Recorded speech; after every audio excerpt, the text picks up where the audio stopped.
महाराज जी, आप तो विलक्षण हैं, आप तो भगवान के विशिष्ट जन हैं। व्यास पीठ पर बैठना, बड़ी बड़ी साधनाएं करना, लोगों का मार्गदर्शन करना, कथाओं के माध्यम से एक साधारण व्यक्ति को भगवान की भक्ति प्रदान करना, ये तो भगवान के ही जो प्रियजन होते हैं उन्हीं को ये अधिकार होता है। हर व्यक्ति ये कार्य नहीं कर सकता है। नहीं कर सकता। महाराज जी, इस यात्रा में आपको किस तरह के लोग मिले और आपको कैसे अनुभूति हुई कि उनकी समस्याओं को आपने सुना और उन समस्याओं का हल उनको मिला? तो ये आपकी इस यात्रा की अनुभूति क्या है? इस यात्रा की अनुभूति ये है कि मनुष्य एन केन प्रकारेण कहीं न कहीं से दुखी है, कहीं न कहीं से वो परेशान है, कहीं न कहीं से वो एंजाइटी में है, डिप्रेशन में है। अभी तो मैं यहाँ तक देख रहा हूँ, जो लोगों को शिक्षा दे रहे संत महात्मा भी डिप्रेशन में हो गए हैं। मैं यहाँ तक देख रहा हूँ कि ये क्या हो हुआ कि जो संत, जो महात्मा, जो गुरु, जो यति, जो बिरंची, जो जोगी हैं, जो सन्यासी हैं, वो भी एंजाइटी के शिकार होते जा रहे हैं, वो डिप्रेशन की शिकार होते जा रहे हैं। वो दूसरे को तो कह रहे हैं कि आप ऐसा करो ऐसा करो, लेकिन खुद परेशान हैं, खुद ईर्ष्या में हैं, खुद जलस में पड़े हुए हैं, खुद वो आडंबर में अपने आप को जंजालों में फंसा के रखा हुआ है। तो बहुत सारी चीज़ों का अनुभव हुआ। खाली गृहस्थ ही नहीं, मेरे पास संत महात्मा गुरु लोग भी आते हैं और ऐसी दिव्यताओं का लाभ लेने के लिए, ऐसे तंत्र ज्ञान, मंत्र ज्ञान, यंत्र ज्ञान, दैविक ज्ञान, अलौकिक ज्ञान एवं गुप्त रहस्यों को जानने के लिए भी काफ़ी लोग आते हैं। क्योंकि मैं 9 साल की उम्र में मैंने अपने देह को त्यागा है, घर को त्याग करके मैंने अपने माता पिता, जन्मदात्रियों को छोड़ करके, अपने घर नगर को, परिवार को छोड़ करके जब मैं इस यात्रा में आया, तो गृहस्थ लोग, मनुष्य लोग, संत महात्मा लोग, बिजनेसमैन से लेकर राजनीति से जुड़े हुए लोग, हर लोग मेरे सम्मुख में आए।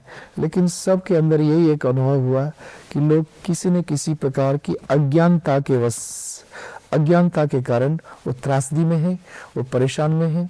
लेकिन जब सम्मुख आते हैं, कुछ उपाय या कोई रेमेडीज बताते हैं, उनको कुछ दिव्यताओं का वर्णन करते हैं या उनकी अंतर आत्मा को थोड़ा सा झंझोर करके जब उनको दिखाते हैं, तो उनके जीवन में तुरंत ही बदलाव आता है और उसको लाभ लेकर के वो भी अपने जीवन को आनंदित कर पाते हैं। और ये सब चीज़ों का जब हम देखते हैं, तो मुख्य कारण मुझे ये लगता है कि लोगों में ज्ञान नहीं है। उनको मालूम ही नहीं कि उनका जीवन क्यों मिला है, वो शरीर धारण करके क्यों आए, वो मनुष्य बन के क्यों आए। क्योंकि ये मनुष्य शरीर को पाने के लिए देवी देवता भी तरसते हैं, वो शरीर हमने पाया है। और ये शरीर, अमूल्य शरीर को पाकर भी वो त्रासदी में है, वो परेशान है, वो एंजाइटी में है। जब उनको हम बिठा करके जब समझाते हैं, जब हमारे संगत में वो आ जाते हैं, तो नास्तिक से नास्तिक भी मेरे पास आया, लेकिन आज वो आस्तिक होकर कोई शिव से जुड़ा हुआ है, कोई शक्ति से जुड़ा है, कोई भगवान में ठाकुर मेरी कन्हैया से जुड़ा हुआ है, कोई राधा रानी से जुड़ा हुआ है। तो जीवन में बिल्कुल ही परिवर्तन आया हुआ है। ऐसे काफ़ी लोग हैं जो भगवान को नहीं मानते थे, तो कहते थे हम नहीं मानते। वो यहाँ तक कहते हैं कि हम तो सिर्फ आपसे मिलने आए, लेकिन हमें आपसे ही मिलने का मन नहीं, इच्छा नहीं है। लेकिन जब एक बार मिलते हैं, जब ऐसे अलौकिक कृपा का प्रसाद हो जाती है कि उन लोगों की सोच, उन लोगों की थॉट्स, उन लोगों की थिंकिंग, उन लोगों का व्यवहार, उन लोगों का आचार विचार सब बदल जाता है।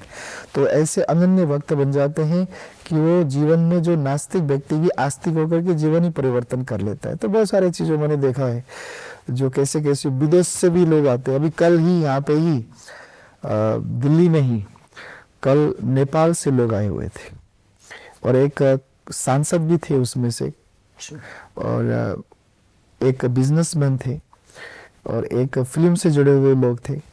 जो मैं उनके सम्मुख जब बैठ करके जब उनके बारे में जब बताना प्रारंभ किया, तो ऐसे मुरीद हो गए कि वो मुझे कल दिन भर उन्होंने छोड़ा ही नहीं। वो सुबह 9:30 बजे से लेकर रात को हम 8:30 बजे तक साथ ही रहे, और मैं जहाँ जहाँ जाता था वो मेरे साथ ही चलते थे। तो ये सब ये प्रभु की कृपा से होती है, हम तो कुछ भी नहीं है, उसकी कृपा के बिना कुछ नहीं है। उसकी दैविक कृपा के बिना हम कुछ भी नहीं कर सकते।